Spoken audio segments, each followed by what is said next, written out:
መጋቢት 18 ቀን 2010 ዓ.ም ምክር ቤቱ በከፍተኛ ጭንቀት ተወጥሯል። ልጃቸውን የገበሩ እናቶች፣ መከታቸውን ያጡ ወጣቶች የዚሽ ቀን ውጤትን ለመስማት ከወር በላይ ጠብቀዋል። ግን ምንም የለም። ከውጪ ለሚያየው ምክር ቤቱ ድምጽም ያለው አይመስልም። እጅግ በጣም ያስፈራ ነበር። ውስጥ ያለው እውነታ ግን እንዲህ አልነበረም። የወቅቱ የኢፌዴሪ ጠቅላይ ሚኒስትር የነበሩት አቶ ኃይለማርያም ደሳለኝ ስልጣናቸውን ከለቀቁ በኋላ ድርጅታቸውን ሊመራ የሚችለውን ሰው ለመምረጥ ከወር በላይ በዝግ ስብሰባ ከተፋጩ በኋላ እቺ ምሽት ሁሉ ነገር የሚለይባት ምሽት ልትሆን ግዴታዋ ሆነ።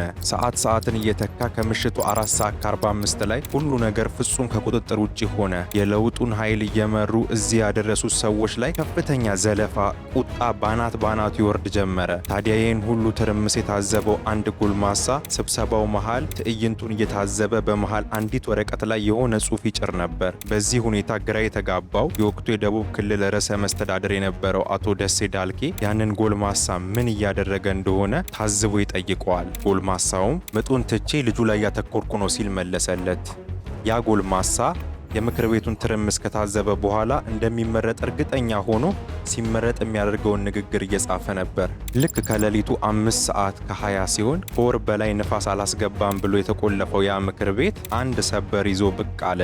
የኢህአዴግ ምክር ቤት ዶክተር አብይ አህመድን የድርጅቱ ሊቀመንበር አድርጎ መረጠ። ኢህአዴግን የሚመራ ሊቀመንበር መምረጡን አበሰረ። በወቅቱ ይህንን ዜና ሲጠብቅ የነበረው የኢትዮጵያ ሕዝብ ፍጹም ድብልቅልቅ ያለ ስሜትን በዛች ምሽት አስተናገደ። ከፊሉ በእንባው ቁስሉን አጠበው፣ ከፊሉ በጩኸት ብሶቱን አወጣው፣ ከፊሉ ፊቱን አጠቆረ፣ የቀረው ጥርሱን ነከሰ። በዚህ ሁሉ መሃል ያ ብርቱ ጎልማሳ በሰፊው የኢትዮጵያ ሕዝብ ዘንድ ታሪኩን ሊጽፍ ስሙን ሊተክል አብይ ሆኖ ብቅ አለ። የዛሬው የኢትዮጵያ መሪ ከመሆኑ ብዙ ዓመታት በፊት የኢትዮጵያ ንጉስ እንደሚሆን ምንም ጥርጥር ያልነበራት እናቱ ወንድሟን ፍለጋ ወደ ጅማ በሄደችበት ጊዜ ነበር ከአቶ አህመድ አሊ ጋር የተዋወቀችው። አቶ አህመድ አሊም ወይዘሮ ትዝታ ወልዴን እንዳያት ከጀላት፣ እዛም አገባት። ከሷ ጋርም 9 ልጆችን ወለዱ። ዶክተር አብይም ለእናታቸው 9ኛና የመጨረሻ ልጅ ነበሩ። የዶክተር አብይ ቤተሰቦች በኢትዮጵያዊነት ላይ ጠንከር ያለ አቋምና ታሪክ አላቸው። እንደውም የአብይ ታላቅ ወንድም የነበረው ከድር ኦነጎች አገር የመገንጠል ዓላማ ያራምዳሉ ብሎ ሲቃወም በእነሱ ተጠልፎ ነበር ተገሎ የሞተው። አቶ አህመድም ቢሆኑ በሻሻ ከፍ ትልላቸው ዘንድ መሬታቸውን ሰጥተው የመጀመሪያ ደረጃ ትምህርት ቤት፣ ክሊኒክና በከተማይቱ መንገድ መስሪያ የሚሆን ቦታ ሰጥተዋል። ትዝታ ትንሹ አብይ አልፎ ጥፋት እያጠፋ ሲያስቸግር ነገ ንጉስ የሚሆን ሰው እንዴት እንዲያደርጋል ስትል እየመከረች ሲልም እየገሰጸች ነበር ልጇን ያሳደገችው። የኔ ጌታ፣ የኔ ንጉስ፣ የኔ አንበሳ ከናቱ አፍ የማይጠፉ የታመኑ ቃላት ነበሩ። ታዲያ የያኔው አብይ ገና በልጅነቱ አያቱ ከሚሆኑ ሰዎች ስር ጥበብን እየተማረ አደገ። በ14 ዓመቱ ትምህርቱን ለጊዜው አቋርጦ ኢህአዴግን በውትድርና ተቀላቀለ። ገና በልጅነቱ ነበር ወደ ሩዋንዳ ሰላም አስከባሪ ሆኖ የሄደው። ከዛ በኋላም በኢትዮ ኤርትራ ጦርነት ላይ ተሳትፈዋል። እዚህ ጋር እንደውም አንድ በህይወቱ የማይረሳው አጋጣሚ እንደነበር ይናገራል። ባድመ ላይ አንድ ትንሽዬ ቤተክርስቲያን ደጅ ላይ ከቲሙ ጋር ቁጭ ብለው እየሰሩ ሳለ አለቃ ሳሙራ ይፈልጋል ተብሎ ይጠራል። ከተቀመጠበት 30 ሰከንድ ያክል እንደሄደም ተቀምጦበት የነበረው ቦታ ላይ መድፍ ይተኮሳል። አብይም ሁሌ ያንን ድምጽ ስለሚሰማ አዲስ አልሆነበትም። አቧራውን አራግፎ ወደ ጀነራል ሳሙራ ጋር ይሄዳል። ከሱ ጋርም እያወራ ባለበት ሰዓት ሌላ ሰው መቶ ልጆች አልቀዋል ይለዋል። አብይም ደንግጦ ተቀምጦ ወደ ነበረበት ቦታ ሲሄድ ከደቂቆች በፊት አብረውት የነበሩት ጓዶቹ ሁሉም አልቀዋል። ሰውነታቸው ለቀባሪ እንዳይመች ሆኖ ተበታተነ። በዛች ቅጽበት ሰውነቱ ሊቀበለው የማይችለው ድንጋጤና ምሬት ወረረው። አዘነ። በኋላም ልጆች ሰብስቦ ጓደኞቹን ቀበራቸው። ይታወሱበት ዘንድም እዛው ሐውልት አቆመላቸው።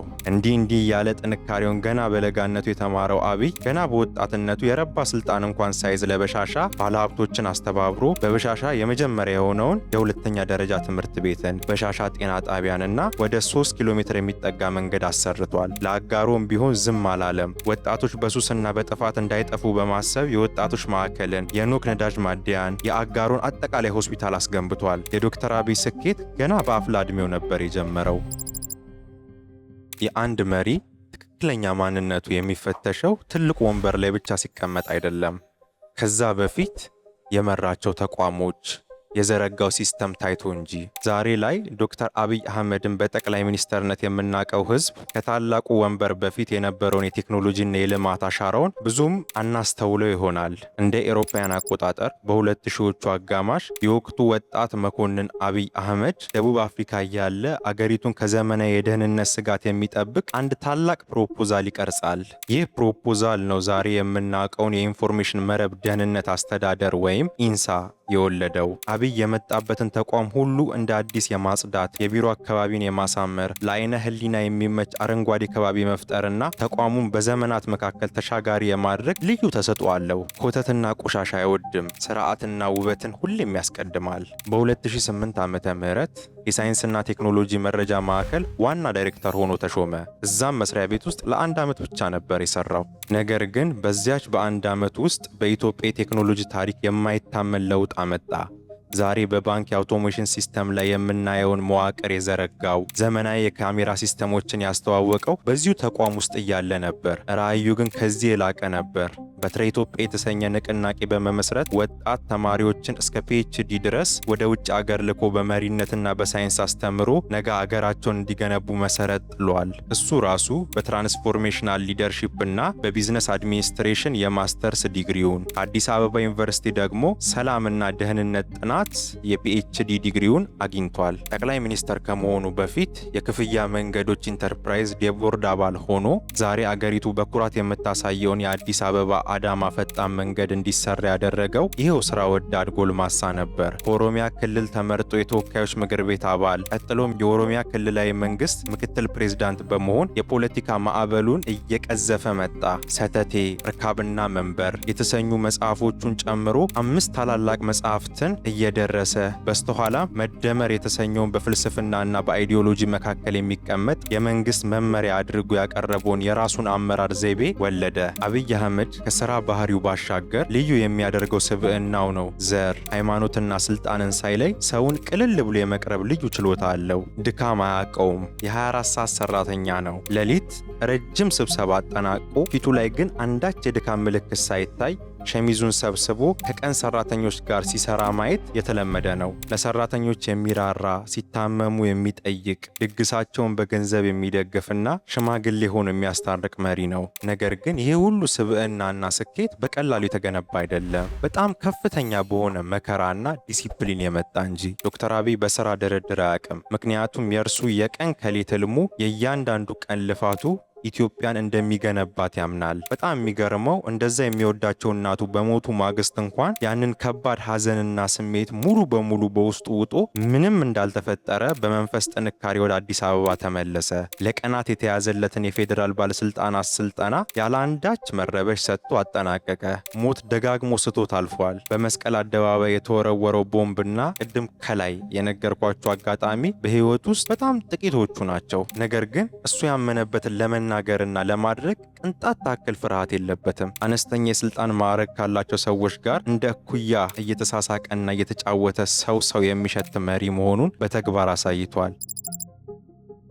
ኢትዮጵያ ከዶክተር አብይ በፊት ለዘመናት ትከተለው የነበረው የኢኮኖሚ ስትራቴጂ ግብርና መር ነበር። እርሱ ግን አገሪቱን ወደ ብዝሃ ዘርፍ ኢኮኖሚ ያሸጋገራት። ዛሬ አገሪቱ በምታራምዳቸው 5 ትልልቅ ምሰሶዎች ማለትም በግብርና፣ በኢንዱስትሪ፣ በማዕድን፣ በቱሪዝምና በቴክኖሎጂ ላይ ህይወት ዘርታለች። የዚህ ማረጋገጫው ቁጥሮቹ ናቸው። በ2010 ዓ.ም አካባቢ የሀገር ውስጥ የመንግስት ገቢ 170 ቢሊዮን ብር ብቻ የነበረ ሲሆን ዛሬ ላይ 1 ትሪሊየን ብር ደርሰዋል። የኢትዮጵያ ዋነኛ የውጭ ምንዛሬ ምንጭ የሆነው ቡና ከ4.5 ሚሊዮን ኩንታል ምርት ወደ 11.5 ሚሊዮን ኩንታል አድጓል። በገንዘብ ሲሰላም $700,000 የነበረው የቡና ኤክስፖርት ገቢ በአስደናቂ ፍጥነት በ7 ዓመታት ውስጥ ወደ $2.5 ቢሊዮን ከፍ ብሏል። ሳይንስና ቴክኖሎጂን ከነገው ትውልድ ጋር ለማስተሳሰር የኢትዮጵያ ስፔስ ኤጀንሲን በማቋቋም የመጀመሪያውን ሳተላይት ከቻይና ጋር የተፈራረመው፣ አገር በቀል ድሮኖችን የገነባው የተሰኘውና አርቲፊሻል ኢንተለጀንስ ኢንስቲትዩትን የመሰረተው እርሱ ነው። ዛሬ ነገዋን ቀድሞ በማየት በዓለም ሁለተኛ የሆነውን ታላቁን የኤአይ ዩኒቨርሲቲ እየገነባ ይገኛል። ታዳጊዎች ላይ ለመስራት ከ34,000 በላይ መዋለ ህፃናት የተገነቡ ሲሆን 5 ሚሊዮን ኮደሮችን የማሰልጠን ታላቅ ኢኒሼቲቭም ጀምረዋል። የኤሌክትሪክ መኪና ወደ አገር ውስጥ በማስገባት የአረንጓዴ ልማት ቀዳሚነቷንም አሳይተዋል። በአረንጓዴ አሻራም በ7 ዓመታት ውስጥ 48 ቢሊዮን ችግኞች ተተክለዋል። እነዚህ ተክሎች ዝም ብሎ የተተከሉ ሳይሆኑ ለምግብነት የሚውሉ አፈርን ከመሸርሸር የሚከላከሉና የካርቦንን ልቀት የሚቀንሱ አገር በቀል ዝርያዎች ናቸው። ለዘመናት ስንዴ ከውጭ ታስገባ የነበረች አገር ዛሬ በአፍሪካ ቀዳሚዋ ስንዴ አምራች ሆናለች። ሁለተኛዋንም አምራች አገር በ2 እጥፍ ትበልጣታለች። ኢትዮጵያ ታምርት በሚለው ንቅናቄ 3.4 ቢሊዮን ዶላር አውጥተን ከውጭ የምናስገባውን ምርት በአገር ውስጥ መተካት ተችሏል። የሚገርመው ግን ይህ ሁሉ ታላቅ ኢንቨስትመንት፣ የኮሪደር ልማት፣ የህዳሴ ግድብ፣ የኮይሻ ፕሮጀክት ሲከናወን አገሪቱ አንድም ሳንቲም ኮመርሻል ሎን አልተበደረችም። የአብይ አህመድ አሻራ በትላልቅ ሜጋ ፕሮጀክቶች ብቻ የተገደበ አይደለም፣ ከሰው ልጅ ልብም የማይርቅ ነው። በሳይንስና ቴክኖሎጂ ሚኒስቴር በነበረበት ወቅት ጋሽ ጀማል የተባሉ በእድሜ የገፉ አባት በጄሪካን ውሃ እየተሸከሙ መኪና ሲያጥቡ ያያል። ተቋሙን አድሶ ሲጨርስ ግን ለሳቸውም እዚያው ግቢ ውስጥ ዘመናዊ መኪና ማጠቢያ ወይም ላቢያጁ አሰርቶላቸዋል። ይህ ሰብአዊነት ዛሬም ስልጣን ከያዘ በኋላ በብዛት ቀጥሏል። ለአቅመ ደካሞችና ለተማሪዎች በቀን 2 የምግብ ዋስትና የሚያረጋግጥ የምግብ ማዕከላትን ከፍቷል። የእሁድ ገበያ የተሰኘ ፕሮግራም አምራችና ሸማቾችን በቀጥታ በማገናኘት ኑሮን አቅልሏል። የሌማት ትሩፋት በተባለ ስራ ማር፣ ወተት፣ ስጋ፣ ዶሮና እንቁላል በየጓሮ እንዲመረቱ አድርጓል። ከቤተ መንግስት የተነሳው የውበት አብዮት ሸገርን ማስዋብ ቀጥሎም የኮሪደር ልማት ሆኖ ዛሬ መላው አገሪቱን እንደ አዲስ እየሰራ ይገኛል። ይህ የኮሪደር ልማት ውበት ብቻ አይደለም፣ ከጤና ከሰላምና ኢንቨስትመንትን ከመሳብ አንጻር የላቀ ሚና አለው። ዛሬ አዲስ አበባ ላይ የምናየው ሰላምና መረጋጋት ከጥቂት ዓመታት በፊት አልነበረም። ነገር ግን ኢትዮጵያ በእነዚህ ስኬቶች ውስጥ ብትጓዝም ለዶክተር አብይና ለሀገሪቱ አሁንም ከፊታቸው ብዙ ፈተና ይጠብቃቸዋል። በአንድና በሁለት ዓመት ውስጥ ኪሳቸውን የሚያሳብጡ ከዚያም አልፈው በህዝብ ላይ የሚያብጡ የመንግስት ሰራተኞች ዛሬም አሉ። በተለይ በየክልል ከተሞች ላይ ሰላም አስከባሪ ተብለው የተሰየሙ ነገር ግን የህዝብን ሰላም የሚነሱ አካላት ምሬትን እየጨመሩ ነው። በየቢሮው፣ በየወረዳው፣ በየቀበሌው የተሰገሰጉ የህዝብ እንባ ቀለባቸው የሆነ ሌቦች ቀን ከሌት ህዝቡ ከመንግስት ጋር እንዲቃቃር ትልቁም ሚና እየተጫወቱ ይገኛሉ። ያለ ጉቦ ምንም የማይሰራባቸው ቢሮዎች ዛሬም በብዛት አሉ። በሌላ በኩል ደግሞ 5 ክላሽ ይዞ መንግስትን እንቃወማለን በሚል ስም በየቦታው ህዝቡን የሚዘርፍና የሚያግቱ ብሎም የሚገሉ ወሮበሎች በየጊዜው እየተፈለፈሉ ነው። አዲስ አበባን ሰላማዊ ያደረገው ያ ጠንካራ የጸጥታ ኃይል አሁን ወደ ሁሉም የኢትዮጵያ ክፍሎች ተዘዋውሮ ይህንን የህዝብ ስቃይ ሊያስቆም ግድ ይላል። በየቦታው ደላላ በሚል ስም ህዝቡን የሚያስለቅሱትን ሌቦች መፍትሄ ሊበጅላቸው ይገባል። ነገር ግን ለዚህ ሀገር ችግር መንግስት ብቻውን ተጠያቂ ማድረግ ተገቢ አይደለም። እኛ ህዝቦቿም ብዙ ችግር አለብን። እውነትን የምንወድ እንመስላለን፣ ነገር ግን አምርረን እንጠላታለን። በዞረችበት አንዞርም። ሃይማኖተኞች ነን እንላለን፣ ውስጣችን ግን በጥላቻና በቂም የተሞላ ነው። ኢትዮጵያዊ ነን እንላለን፣ ነገር ግን ከማንም በላይ የራሳችንን ዘር እንደሚበልጥና ቅድሚያ ማግኘት እንዳለበት አብዝተን እናምናለን። ሌባ እንደምንጠላ እናወራለን፣ ነገር ግን ቁጥር 1 የሌባ ተቆርቋሪና የሌባ ደሞዝ ከፋይ እኛው ነን። ሰላም እንደምንወድ እናወራለን፣ ለሰላም የሚከፈለውን ዋጋ ግን ለመክፈል ዝግጁ አይደለንም። እነዚህ ደራርበን ትክክለኛ ማንነታችንን የሸፈኑብንን ጭንብሎች ስናወልቅ ያኔ መሪና ህዝብ ተጋጥመው አገራችን ታላቅነቷን በሙሉ ታውጃለች። የጀመርነው ጉዞም ፍጻሜውን ያገኛል። የዛሬው ቪዲዮአችን ይህንን ይመስላል። ቻናላችን ዓለም ላይ ተጽዕኖ ስለፈጠሩ ስለተለያዩ ሰዎች ታሪክ ያወራል። እንደዚህ አይነት ኮንተንት የሚመቻችሁ ከሆነ ቻናላችንን ሰብስክራይብ አድርጉ። ቪዲዮአችን ከተመቻችሁ ላይክ፣ ሼር፣ ኮመንት፣ ሰብስክራይብ በማድረግ የቻናላችን አባል ሁኑ። በሚቀጥለው ሳምንት በሌላ ቪዲዮ እስክንገናኝ ቻው።